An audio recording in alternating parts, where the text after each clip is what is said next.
So let's apply this to health. And why do we care, right? Well, let's link this to trans fatty acids. So remember that unsaturated just means that it has a double bond, okay? And so we have the cis or the trans, okay? So unsaturated fatty acids can be cis, remember, where they're on the same side, and that's going to cause it to kink because both of the hydrogens are going to be on the same side of the molecule, causing it to fight.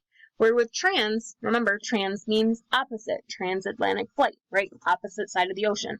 So with that, the hydrogens will be on each side of it, and they're not going to fight, okay? So those bulky groups are going to be on the opposite sides. These tend to act more like a saturated fatty acid because they're straight. There are no kinks, okay?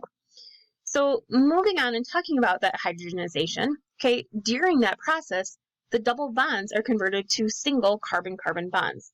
And a small number of the cis double bonds are converted to the more stable trans double bonds, therefore causing a change in the overall structure of that fatty acid. Remember, cis are going to have it be kinked, but if they're changed to a trans, then it's going to tend to be more straight.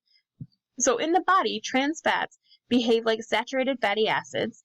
They're estimated to be 2 to 4% of our total calories, and they're the bad guys, right? They're going to raise LDL cholesterol and lower the HDL cholesterol. All right, so let's take a look at this.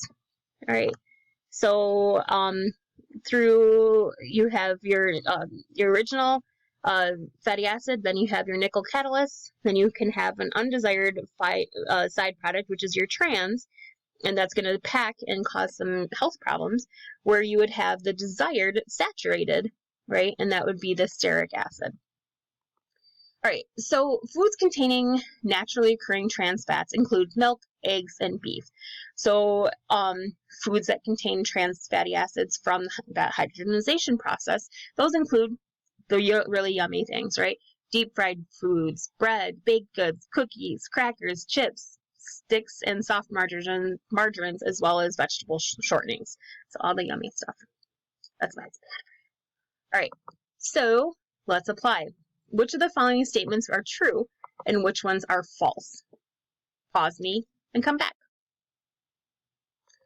A is true. There is more unsaturated fats in the vegetable oils. Okay, they're more kinked in there, so that means that they're going to not stack as well, which makes them more liquid. Vegetable oils have higher melting points than fats. Well, that's false because vegetable oils, remember, are liquid at room temperature, where the fats are solids like butter. Okay, so think of that like that. C, hydrogenization of oils converts some cis bonds to trans double bonds. That's true. That was the definition that we just talked about. And animal fats have more saturated fats. That's also true. All right, great job.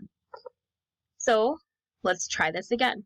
If we draw the condensed structural formula for the product of glycerol tripalmolate that undergoes hydrogenization. So remember that nickel's going to go in here. Pause me and come back. All right, so, yeah, so what did we do? So from the original, we have this, right? And then when we hydrogenate it, we put the nickel, right? We undergo this and we end up combining them together to get this as a product. All right, fantastic, guys.